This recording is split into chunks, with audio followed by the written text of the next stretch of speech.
I propose the question that this House adopts a report of the Committee on Powers and Privileges on the inquiry into the alleged leakage and misuse of official information contrary to the Leadership and Integrity Act 2012, laid on the table of the House on Wednesday, November 20th, 2019, and pursuant to the provisions of Section 17, Subsection 3, Paragraph B of the Parliamentary Powers and Privileges Act 2017, resolves to reprimand the Honorable Fatuma Gedi for conducting herself in a manner that, 1, reflected adversely on the dignity and integrity of the National Assembly and its members, and 2, is contrary to the interests of the National Assembly and its members in contravention of Section 16E of the Parliamentary Powers and Privileges Act 2017.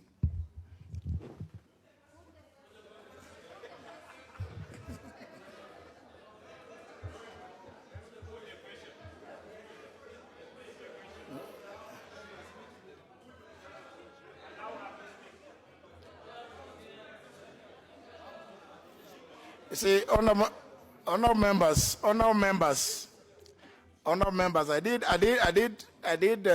guide that it is fair that all of us familiarize ourselves with the provisions of particularly Section 22 of the Leadership and Integrity Act enacted in 2012, and further the provisions of Section 16, Paragraph E of the Parliamentary Powers and Privileges Act 2017.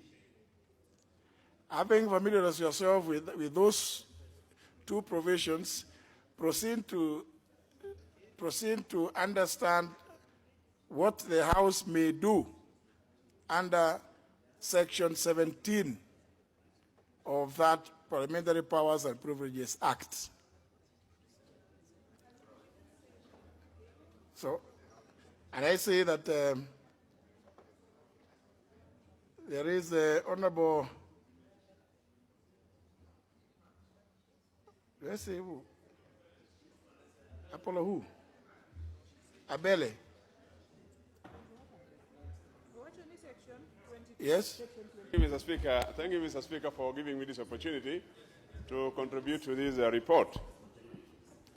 Mr. Speaker, this report is on the inquiry of alleged leakage and of information contrary to the Leadership and Integrity Act 2012. Mr. Speaker, I actually sit in that committee, and I have actually been going through all the sessions to discuss this report. However, Mr. Speaker, it is good to understand this report from all perspectives. Mr. Speaker, we are told that when you see a dog barking, don't give much attention to the dog. Look for the master.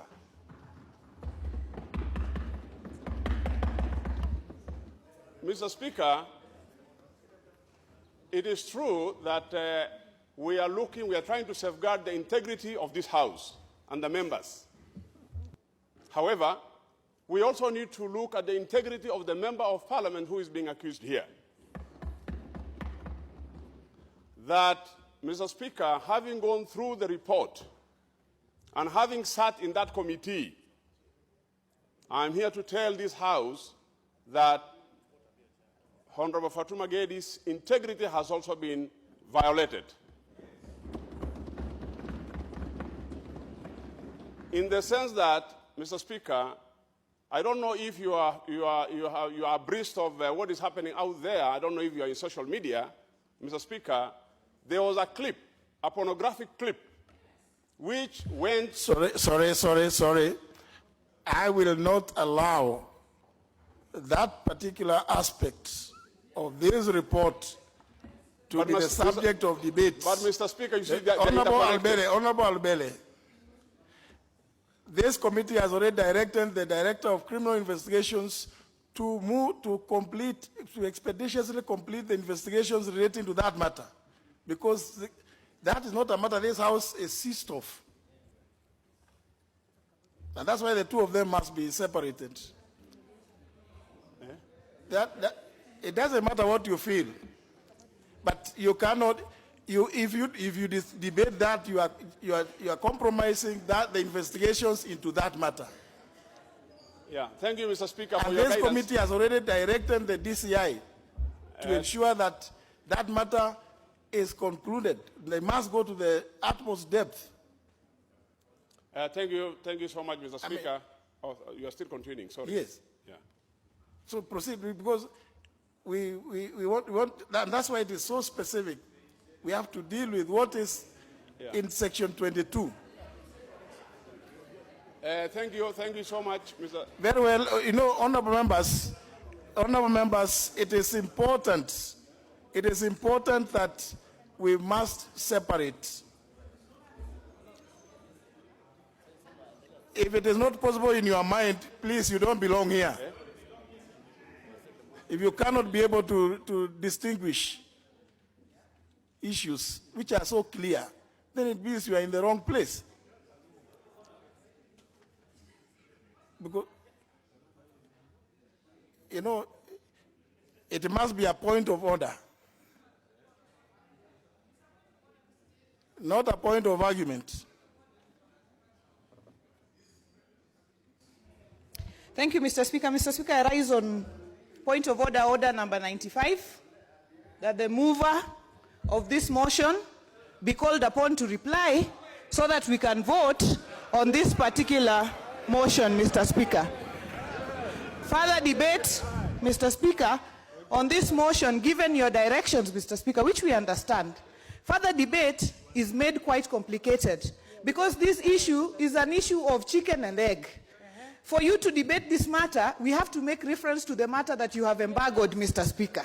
So, Mr. Speaker, rather than continue the debate in a manner that breaches your own direction, Mr. Speaker, I plead that the mover be called upon to reply so that we vote on this matter and wait for the substantive matter when and if it comes before the floor of this House so that we can debate it adequately. Thank you, Mr. Speaker. I move. Which matter comes before the House? You are saying before another matter comes, which one? I said, if it ever does, if it ever comes, the matter that has been embargoed, I know it is not before this House, it is before the DCI. But what we are saying is, it is impossible, Mr. Speaker, to debate this report without touching on the matters that the honorable member is touching on, Mr. Speaker. So I move that the mover be called upon to reply.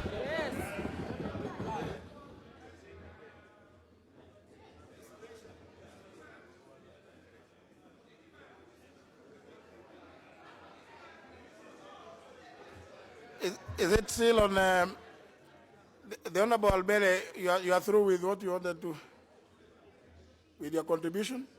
Mr. Speaker, thank you so much for giving me this opportunity again.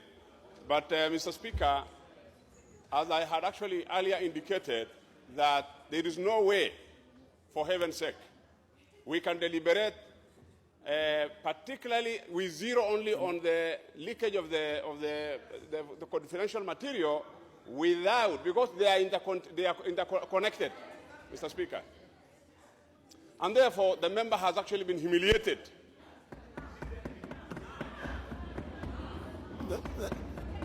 The member has what? Mr. Speaker, I therefore would like your guidance on how best we need to approach this matter, Mr. Speaker. Thank you. You see, it's surprising that the Honorable Albere is a member of the committee, and he suddenly has a problem understanding this. Member for Kimilili. Thank you, Honorable Speaker, for giving me this opportunity. Mr. Speaker, I want to restrict myself on the matter that was before the committee. And I want to bring it to the attention. Honorable Wanga, you have no capacity to compel me to do what you desire. I have ignored it. Because the report, there are members, there are very many members. Yes. Honorable Wanga, you are not directing me.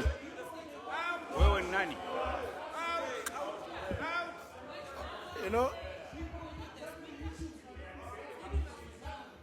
The Honorable Masara, please appreciate this. If you want to contribute, you press an intervention. When you speak, while sitting there, you are making noise. You are actually causing disorder, for which Standing Order 107 will be applying very soon. Yes. Honorable Barasa.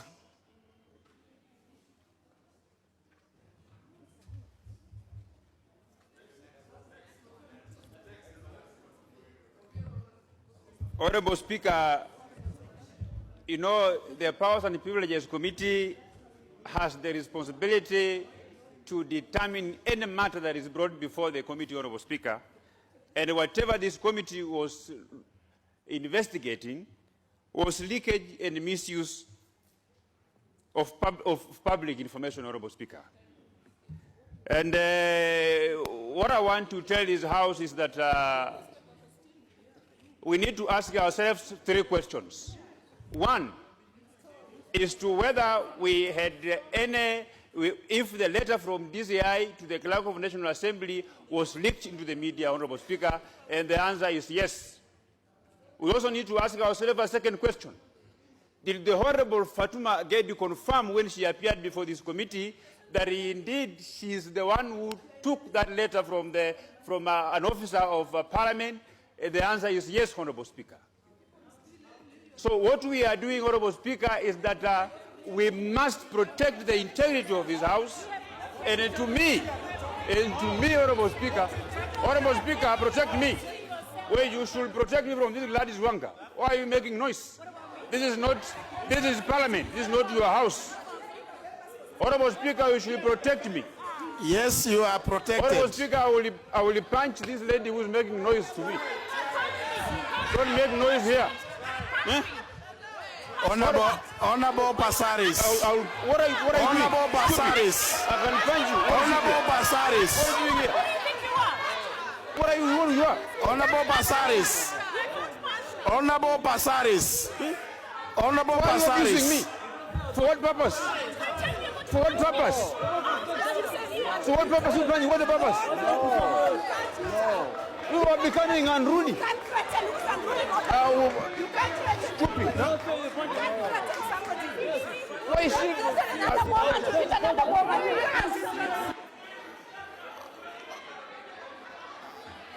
Honorable Basaris. Honorable Basaris.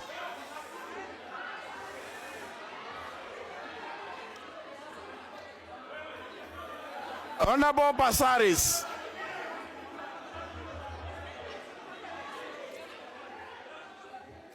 Honorable Basaris.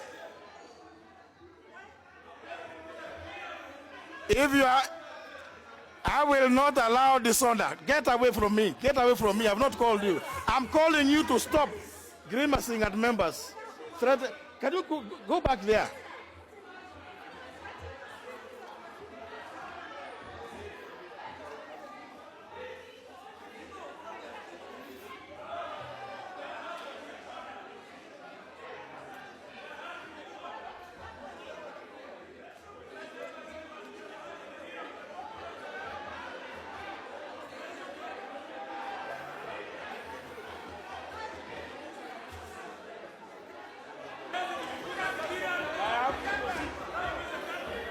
Order. I'm on the floor.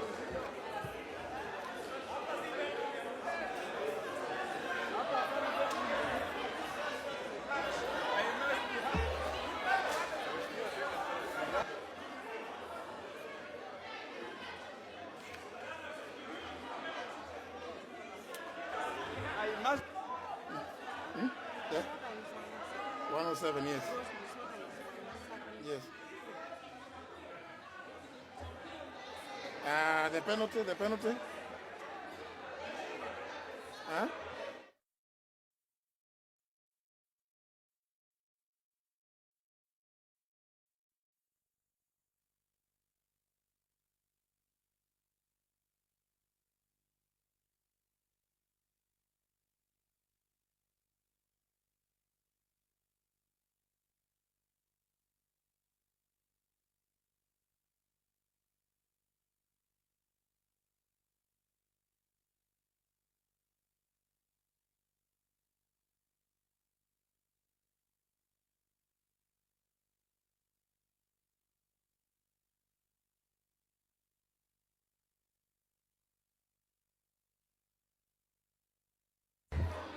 Order.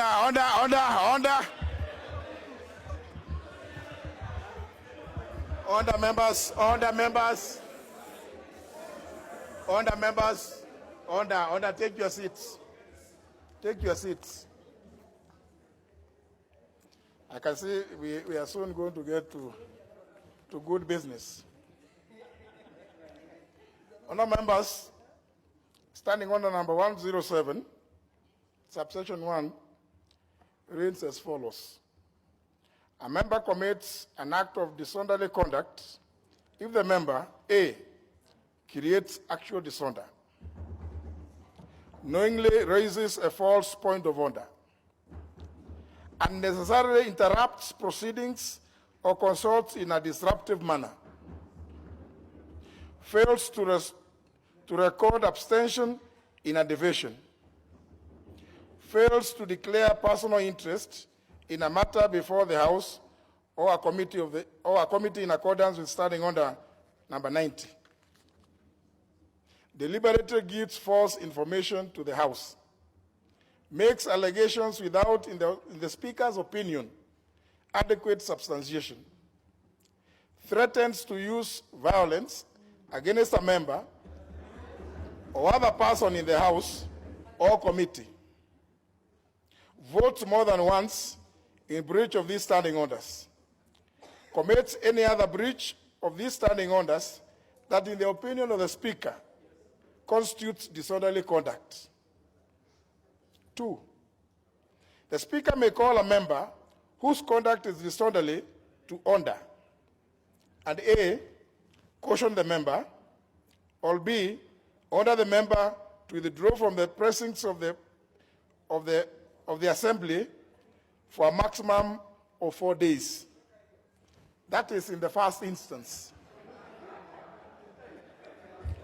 Honourable members, as you know, it's only fair that the House conducts itself in a manner that is dignified. When I call out a member to caution them that the behavior they are about to engage in is disorderly, I'm merely warning that any persistence in that conduct may result in the action being taken against that member, which will include, in the first instance, the suspension from the precincts of Parliament for 4 days. So, honourable members, I think we are almost at the tail end of this session. I hope none of us, none of you, wants us to end the session in a situation where a member is either going to be suspended or to be forcibly ejected out of the House, whose consequences are graver than this. And when I see the Sergeant-at-Arms staff come to cool you, to calm you, remember, if they touch you, and I want you to just read these standing orders. If they touch you a bit, if I tell them to touch you, you will be out of this chamber, the precincts, not just the chamber, the precincts of Parliament, including your offices in Continental House, for a very long time. Please, let us not get to that. Or would like is provided to them in the most convenient way. And to ensure, inter alia, that the mace is at all times guarded. So, if you are not happy about a member's contribution, please don't shout at them. Don't shout at them. If you like, I will give you an opportunity to say something. The Honorable Wanga claimed that when she rises and calls for the mover to be called upon to reply, the Speaker must. Please just read Standing Order 95 fully. So you can't keep shouting at your place for whatever reason. You may be very, very angry even with the decision of the speaker. But you know, if you feel that angry, just take a walk, go and have a cup of tea. Yeah? You will relax. I'm sure you will cool down. There's a lot of water even. So just, you cannot behave as if we are conducting public rallies in the House. In as much as I know you do out there. But when you're here, let's have some dignity. So if you don't like, please wait for your chance. Your turn will come, and you will contribute. Remember, there's nothing, even this report will be decided upon by yourselves. So what is the hurry? What is the, why do you want the Honorable Rosa Buyu? I'm happy now you're taking water, yes. And you have cooled down. Yeah? Yeah, it's good, yes. This is good. So Honorable Rosa Buyu, Honorable Masara, Honorable Esa Pasaris, Honorable Wanga, I do not want to have to call you to order again. Please. Your chance is going to come. You will say what you want to say, provided you say it within the limits of the standing orders. So let's just relax. I don't know what it is you may have taken over lunch, but it may be harassing you, but just relax. If you can't, go and seek medical attention. So I don't want to have to read to members standing order 107 again, or indeed 107A. I'm doing this because I realize that, I've read it because I realize that all of us just make references to the standing orders without regard to what indeed they say. I do not have to read it again and allow the business to be transacted. In a short while, you make a decision. So let's proceed. Honorable Barasa, you are on your feet.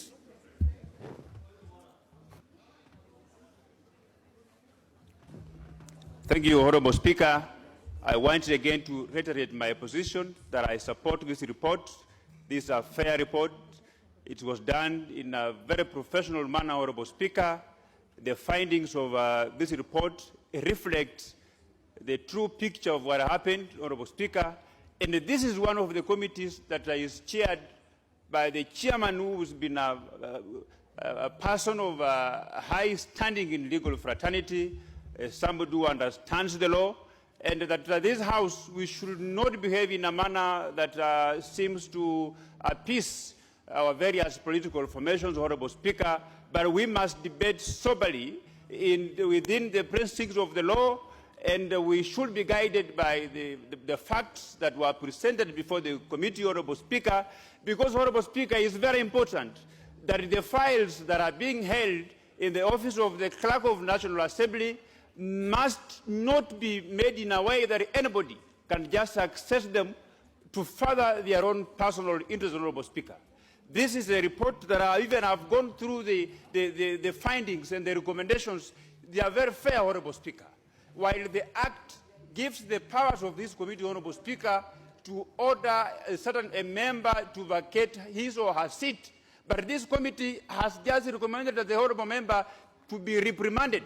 This is a very fair recommendation, Honorable Speaker. And I want to ask my friends, the members of this House, that let us debate issues with our brains, not with our energy. It is not that every time when you have a disagreement, Honorable Speaker, that we want to sort out your differences by blows, by abuses, Honorable Speaker, but we should restrict ourselves to the facts that are contained in this report, Honorable Speaker. For these very few remarks, I say I support this report. It represents the facts the way they are, Honorable Speaker. And the person whom we were also investigating, Honorable Speaker, appeared before this committee, and indeed she confirmed that she went to Nur And very many times, she coerced that parliamentary staff. She was given the documents. She leaked the documents to the media. This is a fact, Honorable Speaker. And I want to urge my friends in this House to support this report. Today, we are looking at this report, Honorable Speaker, but tomorrow, we will have another member who will also using unscrupulous means to get documents or reports that will affect each one of us, Honorable Speaker, to get them into the media, Honorable Speaker. What we are doing as a House is not just, we are not just punishing Honorable Fatuma Gedi, but we are sending a warning that nobody has the powers to coerce the parliamentary staff to get access to documents that is not entitled to, Honorable Speaker, and this will also prevent further occurrence of this particular act, Honorable Speaker. So for this very few remarks, Honorable Speaker, I support. Member for Funyula. Honorable Speaker, thank you for this opportunity.